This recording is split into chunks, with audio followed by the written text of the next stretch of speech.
Earth's toughest student. Astonished classmates with Deathworld stories.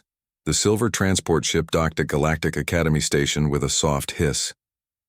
Alex Carter took a deep breath as the airlock opened. This was it. After 6 months of tests, vaccinations, and diplomatic paperwork, he was about to become the first human to attend the most prestigious learning institution in the known galaxy. A blue-skinned attendant with 4 eyes widened all of them when Alex stepped through the doorway. "You're the Terran?" the attendant asked, glancing down at a digital pad. "Human from Earth, yes," Alex said with a smile. He had been warned about this.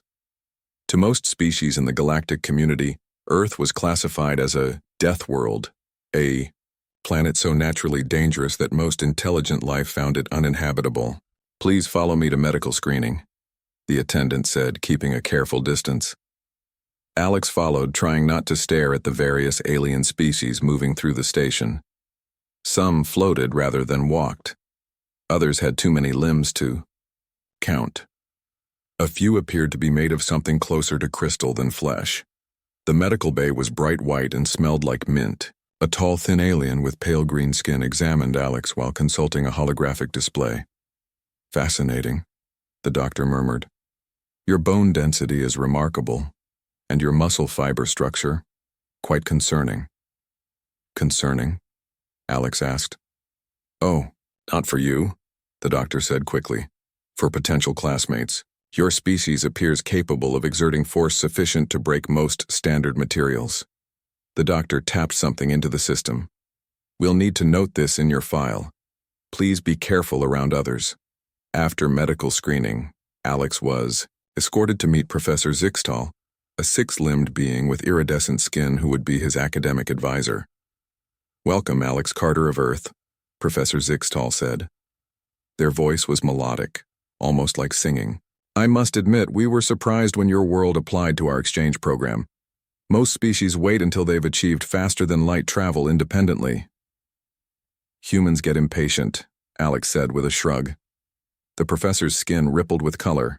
Their version of laughter, Alex guessed. "So I've heard. Come, let me show you to your living quarters and introduce you to your roommates." They walked through wide corridors filled with students from dozens of worlds. Alex noticed the artificial gravity felt lighter than Earth's, and the air was warmer and more humid. "We've adjusted your quarters to more closely match Earth conditions," Professor Zixtal explained. "Though we couldn't replicate your gravity completely. Our systems can only go up to 0.7 of your standard." "That's fine. It'll be like living in a bouncy castle," Alex said. The professor's skin flickered with confusion, but they continued walking. At Aether, the dormitory, Alex met his 3 roommates. Vila was an avian being with feathers that shifted from blue to purple depending on the light.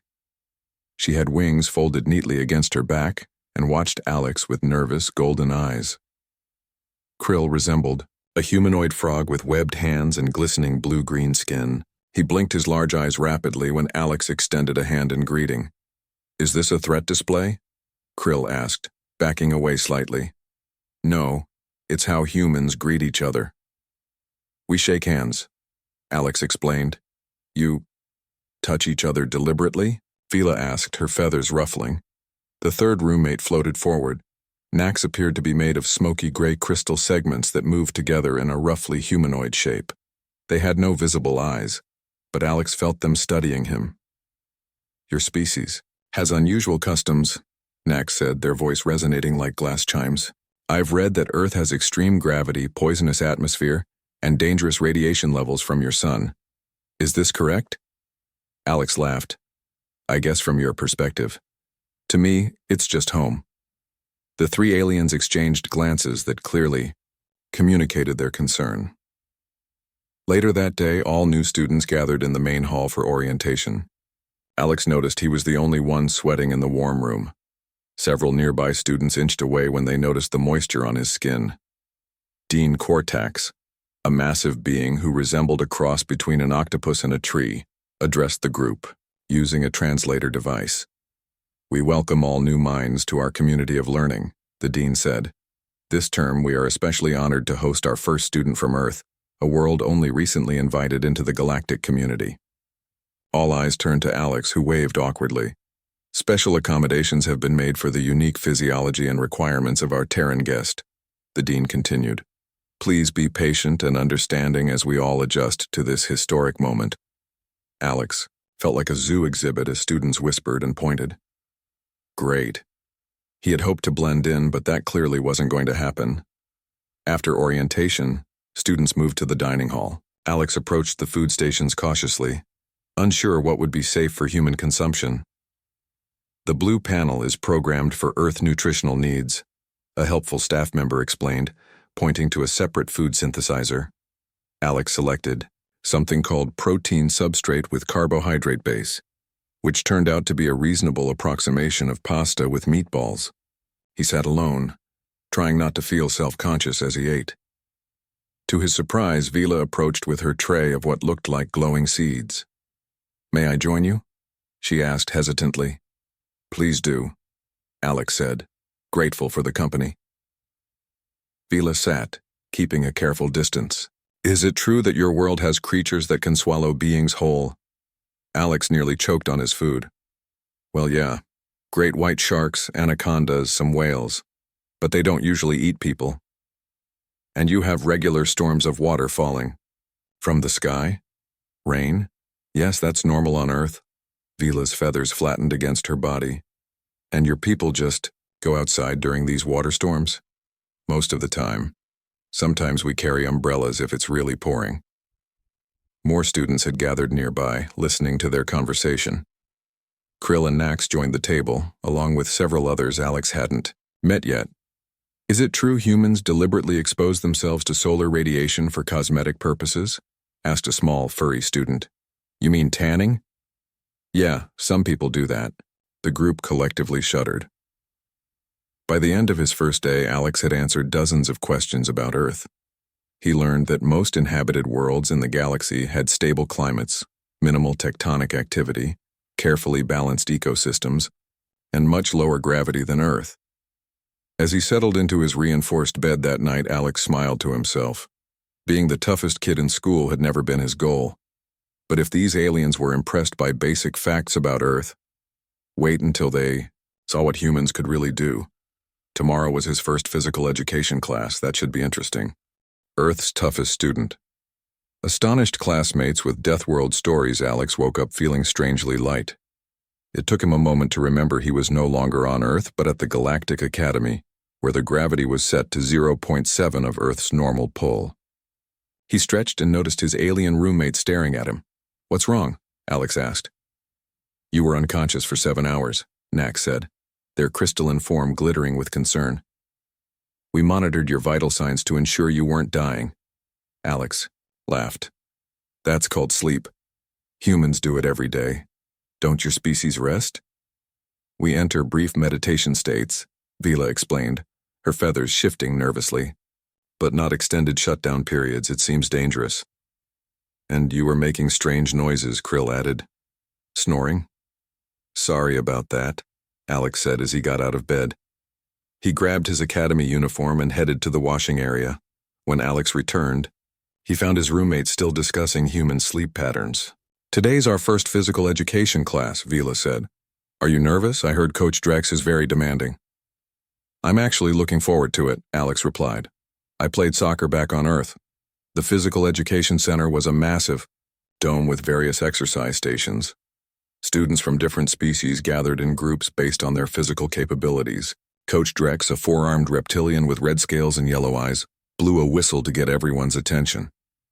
Welcome, first years, Coach Drex said. Today we'll assess your baseline physical capabilities to create appropriate training programs. We'll start with endurance, then test strength, speed, and adaptability. The coach called up different species groups one by one.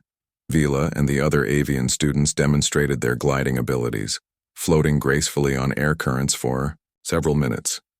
The amphibious students like Krill showed off their ability to hold their breath for nearly an hour. Nax and the other crystalline beings demonstrated remarkable resistance to temperature changes. When it was the mammalian group's turn, Alex was the only human among 6 furry beings from various worlds. Carter from Earth, you're up first, Coach. Drex said. Let's start with a simple endurance test. Run around the track until you need to stop. Alex nodded and began jogging at a steady pace around the circular track. After 3 laps, Coach Drex called out, "You can stop now." "I'm good," Alex replied, continuing to run. "This is just warming up." The coach looked confused but let him continue. After 10 laps, other students had stopped their activities to watch. After 20 laps, Coach Drex approached the track with a scanning device.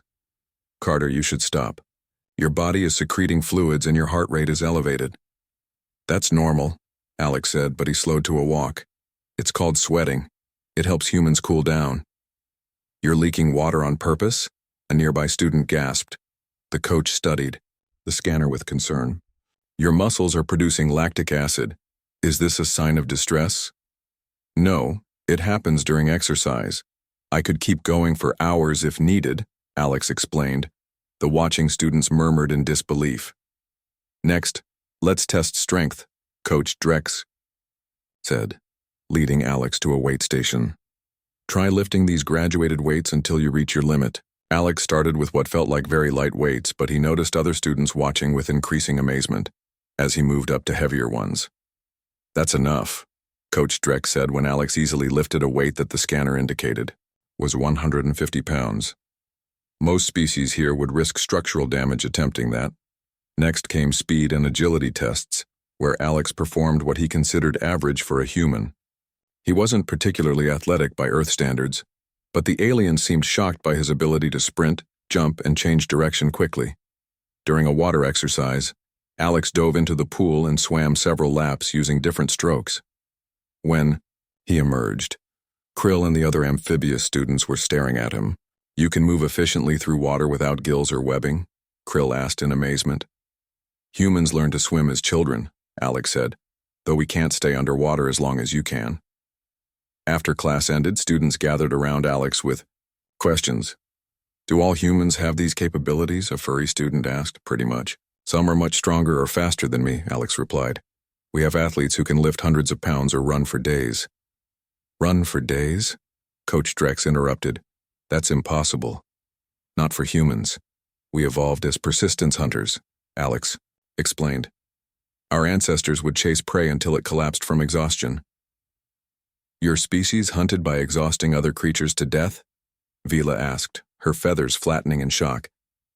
"How else would you catch something faster than you?" Alex asked. The coach pulled Alex aside after dismissing the other students. With him was Sam Mitchell, another instructor who specialized in xenobiology. "Carter, I've reviewed your physical assessment," Coach Drex said. "By our standards, you're expressing capabilities that would qualify as enhanced or even superhuman for most species." Sam nodded. "Humans evolved on a high-gravity world with significant environmental pressures. Their endurance, resilience, and strength are adaptations to Earth's harsh conditions. Should we be concerned?" Coach Drex asked. "Concerned?" Alex asked. "For the safety of other students," the coach clarified. "Your casual displays of strength and endurance today would require most species to push themselves to dangerous limits." Alex hadn't considered that perspective. "I'll be careful, I don't want to hurt anyone." "Perhaps Alex could help with demonstrations," Sam suggested. "Many students have never encountered a Deathworld species before." By dinner time, news about the incredible human had spread throughout the academy. As Alex entered the dining hall, conversations paused and all eyes turned to him. "Is it true you chased down your food on Earth?" one student called out. "Not personally," Alex laughed. "But our ancestors did." "And humans voluntarily stress their bodies for enjoyment?" another asked. "We call it sports or exercise," Alex explained. "It keeps us healthy." Alex sat with his roommates, who now regarded him with a mixture of fear and respect. "I always thought the warnings about Deathworld species were exaggerated," Vila said quietly. "But after today, I'm still just a normal person," Alex said. "Nothing special, by human standards." Nax's crystalline form glittered. "That's what makes it so fascinating. What's normal for you is extraordinary for the rest of us." As Alex ate his synthesized Earth food, He realized this exchange program would be much different than he expected. He wasn't just a student here. He was an ambassador for humanity, a living example of what it meant to come from a world that the galaxy considered too dangerous to inhabit. And tomorrow was only his second day. Earth's toughest student. Astonished classmates with Deathworld Stories Alex entered Professor Zixtal's xenobiology class with a growing sense of confidence. After yesterday's physical education class, other students no longer avoided him in the hallways. Instead, they watched him with curious eyes, whispering as he passed. "Today we begin our unit on planetary adaptations," Professor Zixtal announced, their iridescent skin shifting to a bright blue. Each student will present information about the most dangerous predators from their homeworld. The professor displayed a schedule on the large screen at the front of the room. Alex noticed he was last on the presentation list. "We'll hear from 3 students today," Professor Zixtal continued. "Vila from Cygnus 4, Krill from Hydros, and Nax from Lithios." Vila stepped to the front of the class, her blue-purple feathers neatly groomed. She activated the display screen to show images of a bird-like creature with 4 wings and a sharp-curved beak. "This is the sky rend, the most feared predator of Cygnus 4, Vila explained. "It can dive at speeds up to 30 miles per hour, and has talons sharp enough to pierce the protective membranes of most Cygnian life forms." Students murmured with appropriate concern. Alex fought to keep a straight face, thinking of Earth's peregrine falcons that could dive at over 200 miles per hour. Next, Krill presented images of a sleek, eel-like creature with rows of small teeth. "The deep glider hunts in the middle depths of Hydros' oceans," Krill said. "It injects a mild toxin that paralyzes smaller creatures, allowing for easy consumption." Again, students reacted with impressed sounds. Alex thought about great white sharks, killer whales, and saltwater crocodiles, wondering how these students would react to Earth's marine predators. Nax's presentation featured a crystalline entity that could change its structure to trap smaller silicon-based life forms in its lattice. "The crystal weaver is patient, sometimes remaining motionless for what you would call months before striking," Nax explained. "No defense has evolved against its hunting strategy." When the class ended, Professor Zixtal reminded everyone that Alex would present Earth's predators tomorrow. Several students approached Alex afterward. "Are Earth's hunters as specialized as the crystal weaver?" one student asked. "Not exactly," Alex replied carefully. "We have many different types of predators." "How many?" Vila asked, walking beside him. "Thousands of species, across land, sea, and air," Alex said. The other students fell silent, clearly thinking he was exaggerating.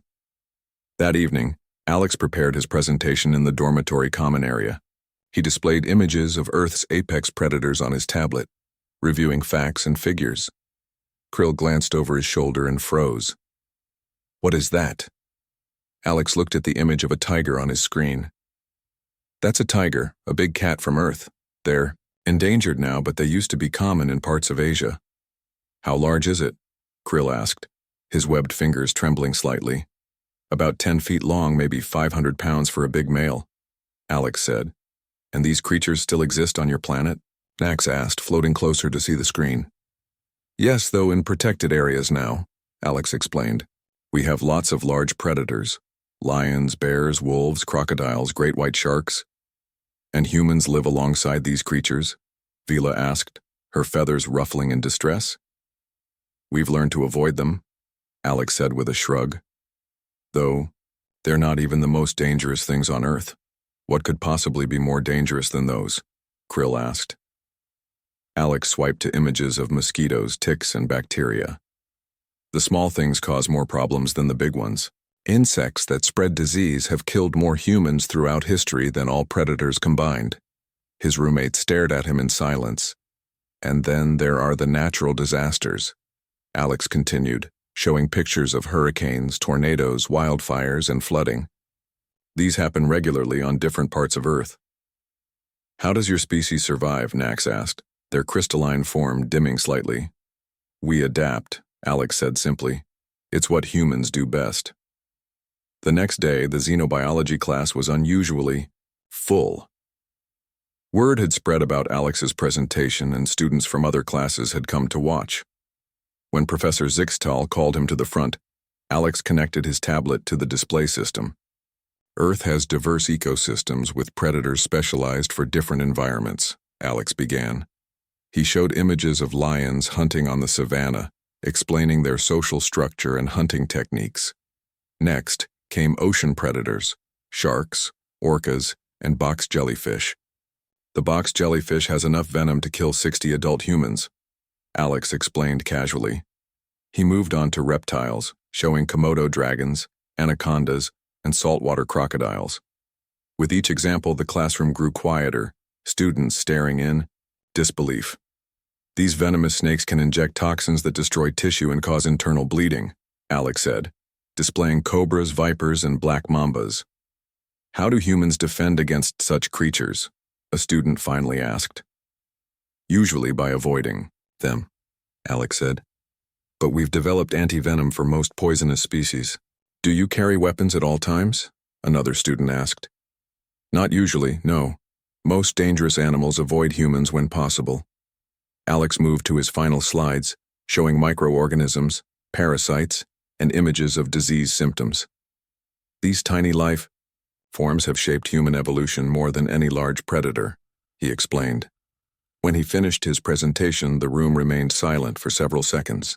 Thank you, Alex, Professor Zixtal said finally, their skin a pale green color that Alex hadn't seen before. That was, most educational. And these are just the ones we haven't driven to extinction, Alex added as he returned to his seat. Humans have become Earth's apex predator despite not being the strongest, fastest, or most venomous species. The professor seemed unable to respond for a moment. Class dismissed, they finally said.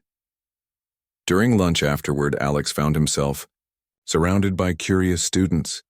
How do humans sleep knowing such creatures exist? Vila asked, picking at her food. We keep some as pets, Alex replied without thinking. Krill swayed slightly and fell backward, caught by a nearby student. He fainted, someone said. Did I say something wrong? Alex asked, concerned. You just informed us that you keep deadly predators as companions, Nax explained. It's a lot to process. As medical staff revived Krill, Alex realized that his normal Earth experiences sounded like survival horror stories to these beings from safer worlds. Every casual comment about Earth revealed just how different his homeworld was from theirs. Maybe I should tone it down a bit, Alex thought, watching Krill being helped to a seat. But when he looked around at the fascinated faces of his classmates, he realized they weren't afraid of him anymore. They were eager to learn more about the Deathworld human and his strange, dangerous home. Professor Zixtal approached his table. Alex, would you be willing to give an extended lecture on Earth's environments next week? The faculty is quite interested. Sure, Alex agreed. But maybe with a warning label? The professor's skin rippled with colors. Yes, that might be wise. Very wise indeed. Earth's toughest student astonished classmates with Deathworld stories. Alex woke up to blinking red lights and a loud alarm. The dormitory room was darker than usual, and the air felt different, warmer and more humid. His 3 roommates were already awake, huddled together in obvious distress. What's happening? Alex asked, sitting up in bed. Environmental emergency, Nax said, their crystalline form flickering with anxiety. The life support systems are malfunctioning. A voice came over the announcement system. Attention all students and faculty. We are experiencing technical difficulties with our environmental control systems. Temperature, humidity, and atmospheric pressure are fluctuating beyond acceptable parameters. Please remain in your quarters until further notice. Emergency teams are working to resolve the situation. Alex checked the environmental display panel on the wall. The temperature read 75 degrees Fahrenheit, humidity at 40%, and atmospheric pressure showed minor fluctuations. To him, it felt like a pleasant spring day on Earth. This seems fine to me, Alex said, confused by the panic. Fine? Vila gasped, her feathers puffed up in distress. The temperature is elevated by 15 degrees, humidity has increased by 25%, and the pressure keeps changing. These conditions could be harmful to many species, Krill added, his amphibious skin looking dry despite the increased humidity, especially over extended periods. Alex looked at his roommates more carefully. Vila was breathing faster than normal. Krill was applying some kind of moisture gel to his skin, and Nax's crystalline form seemed less stable than usual. I'm going to check if I can help, Alex decided. These conditions are actually quite normal on Earth. You can't leave during an emergency lockdown, Vila protested. If I can help fix the problem, they'll make an exception, Alex replied, pulling on his uniform. At the dormitory exit, a security officer tried to stop him. Return to your quarters, student. It's not safe. I'm human, from Earth, Alex explained. These conditions don't affect me. I want to volunteer to help the maintenance crew. The officer hesitated, then made a quick call on their communication device. After a brief conversation, they nodded. Very well. Report to Environmental Control in Section 7B. They could use assistance from someone who can function in these conditions. Alex made his way through the academy. The hallways were mostly empty, with only emergency personnel moving quickly from place to place. When he reached Environmental Control, a team of technicians were working frantically at control panels, wearing protective gear. The lead engineer, a squid-like being named Trell, looked up in surprise when Alex entered. Who let a student in? Here? Return to your quarters immediately. I'm Alex Carter from Earth. These conditions don't bother me. I volunteered to help. Trell blinked all four of their eyes. The Deathworlder? You can function in this environment? This feels like a nice day back home, Alex said with a shrug. What needs fixing? After a moment of consideration, Trell pointed to a maintenance shaft. The primary regulator needs manual adjustment, but it's too hot for my team to stay in there long enough. The diagrams are on this tablet. Alex studied the tablet, then crawled into the maintenance shaft. The temperature was higher here, around 85 degrees, but still perfectly comfortable for him. Following the instructions, he located the regulator panel and made the adjustments Trell had indicated. Try it now, Alex called out. After a few moments, the systems hummed back to life. Cool air began flowing through the vents. Partial success, Trell announced. We've restored cooling to 60% of the academy. Pressure is stabilizing, but humidity control is still offline. For the next 4 hours, Alex helped the maintenance team by entering areas they found uncomfortable, making adjustments to various systems and carrying equipment. By midday, the environmental systems were operating at 80% capacity. We need to replace a damaged component in the humidity control module, Trell explained, but it's in a section where the temperature is still fluctuating around 90 degrees. That's nothing, Alex said. On Earth, many regions regularly experience temperatures over 100 degrees. The engineering team stared at him in disbelief. With Alex's help, they replaced the damaged component, and by evening, the environmental emergency was officially over. The temperature had stabilized at 65 degrees, humidity at 15%, and pressure returned to normal. We couldn't have done it without you, Trell told Alex.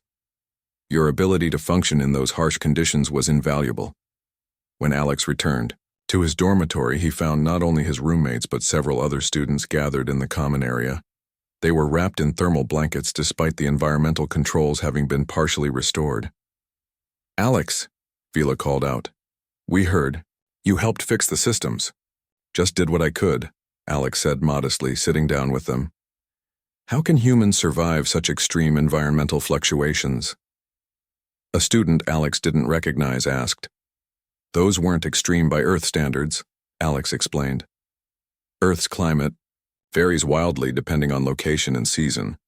Where I'm from, we might see temperatures ranging from below freezing to over 100 degrees in the same year. Below freezing?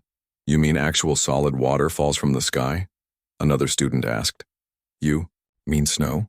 Yes, in many regions, Alex said. And you survive this? Krill asked. We adapt, Alex said. We build shelters, make clothing, develop technologies to keep us comfortable. Tell us more about Earth's environments, Nax requested, their crystalline form now stable again. Alex found himself describing Earth's diverse climates, deserts, rainforests, polar regions, mountains, and oceans. He explained how humans had adapted to live in all these environments, from the hottest deserts to the coldest Arctic regions. You mean water just falls from your sky? Regularly, Nax asked, horrified. Sometimes it freezes first, Alex replied, with a shrug. And humans intentionally go into these waters for recreation? Vila asked when Alex described swimming in oceans. Yes, we call it swimming or surfing or diving, Alex confirmed. What about natural disasters? Another student asked. Do those really happen as often as the data suggests? Alex told them about hurricanes, earthquakes, volcanic eruptions, and tsunamis. He described how communities rebuilt after such events, adapting and creating stronger structures. On our worlds, such events would mean evacuation and possibly abandoning the settlement, one student explained. The idea of rebuilding in the same location seemed unthinkable. As the night progressed, more students joined the group. What had begun as fear of unusual conditions had transformed into a fascination with Earth and human adaptability. By morning, when the systems were fully restored, over 20 students had gathered in Alex's dormitory, listening to his survival stories that to him were just normal childhood memories. I went camping in the mountains with my family, Alex was saying. It rained the whole first day, then snowed overnight. We just added another layer of clothing and kept our fire going. You controlled fire?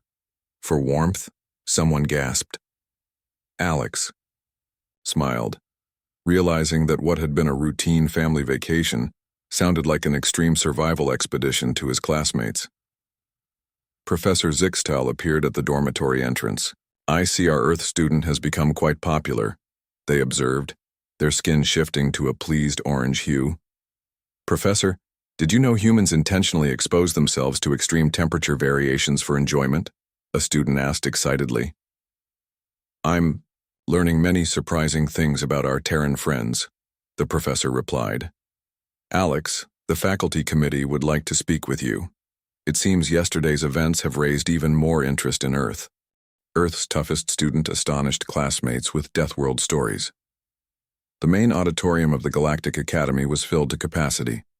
Students and faculty from all departments had gathered for the special symposium titled Earth, Life on a Deathworld. At the center of the stage stood Alex Carter, now something of a celebrity 3 weeks after his arrival at the Academy. Professor Zixtal introduced him to the audience. As you all know, recent events have sparked tremendous interest in Earth and human adaptability. Today, Alex Carter will present a comprehensive overview of his homeworld and answer your questions. Alex stepped forward, feeling both nervous and proud. What had begun as an awkward exchange program had transformed into something far more significant. He was now an ambassador for all of humanity. Thank you for coming, Alex began. Earth is classified as a death world by galactic standards, but to humans it's simply home. Today I want to share what that means. The large screen behind him displayed an image of Earth from space. Blue oceans, green and brown land masses, and swirling white clouds. Earth has extremely diverse environments, Alex explained. From frozen poles to burning deserts, from mountains reaching 5 miles high to ocean, trenches 7 miles deep. Temperatures range from negative 128 degrees Fahrenheit to over 134 degrees. Murmurs rippled through the audience. Humans didn't evolve superior physical traits like many of your species, Alex continued. We can't breathe underwater like krill, we can't fly like Vila, and we don't have natural armor like Nax. Instead, we adapted through intelligence, tool use, and remarkable endurance. Alex showed footage of humans in various environments: mountain climbers scaling sheer cliffs, divers swimming alongside sharks, people walking through scorching deserts, and scientists working in Antarctica. What you're seeing aren't special humans with unique abilities, Alex explained. These are ordinary people who trained for these activities. Some even do them for fun. For fun? Someone called out from the audience. Yes, Alex smiled. Humans often seek out challenges. We climb mountains not because we need to, but because they exist. The next segment of his presentation focused on natural disasters. Alex showed footage of hurricanes, tornadoes, earthquakes, and volcanic eruptions. These events happen regularly on Earth, Alex said. Rather than abandoning areas prone to these disasters, humans build stronger structures, develop warning systems, and create emergency plans. He showed images of cities rebuilt after devastation, of communities coming together after disasters. The remarkable thing about humans, Alex explained, isn't that we can survive these conditions. It's that we've learned to thrive in them, even seek them out for recreation. Next came a section on Earth's wildlife. Alex had carefully selected less frightening examples than in his xenobiology presentation, but still included enough variety to demonstrate Earth's biodiversity. Humans have a complex relationship with Earth's other species, Alex said. We protect many, domesticate some, and unfortunately, have driven others to extinction. These are some animals humans keep as companions. The screen showed images of dogs, cats, birds, fish, and other pets.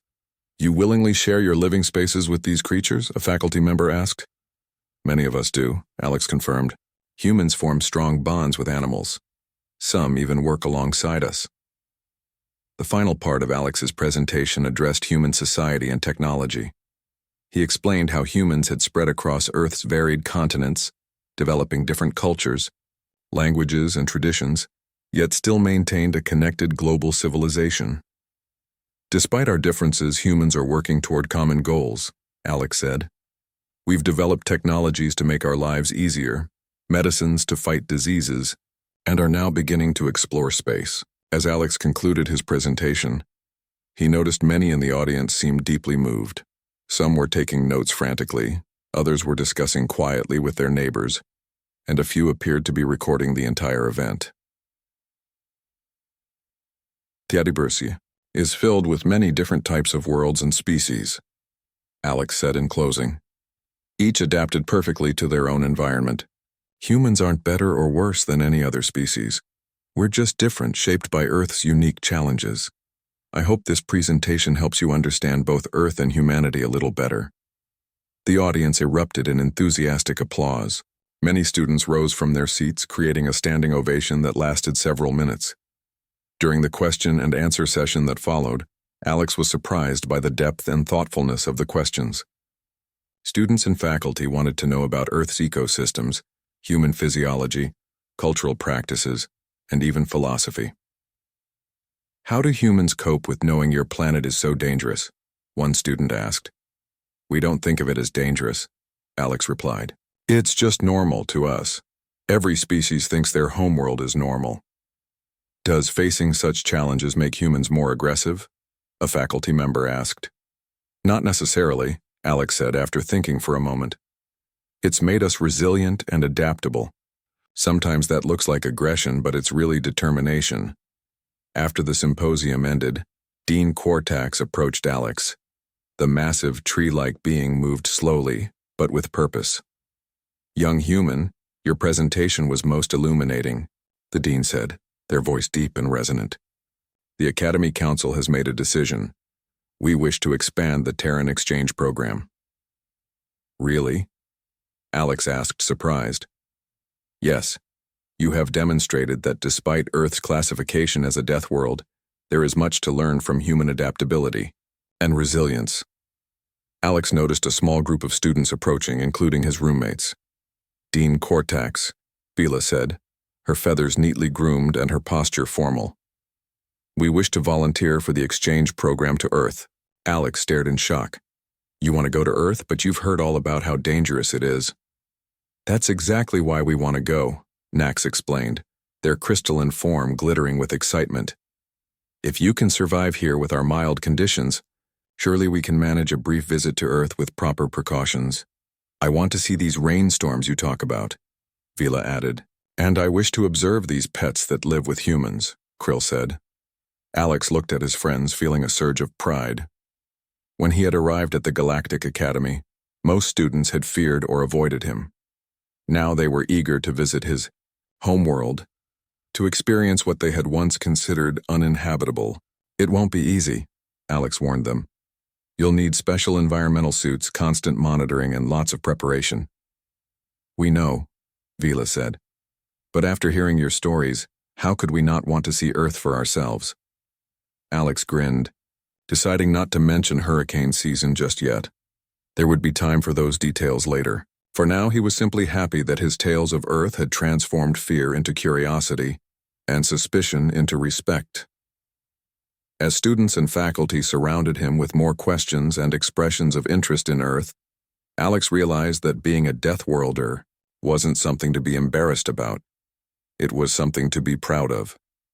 Humans might not have wings, gills, or crystal bodies, but they had something just as valuable: the ability to adapt, to endure, and to thrive in conditions that others found impossible. And that, Alex thought, was a pretty good definition of humanity. The end.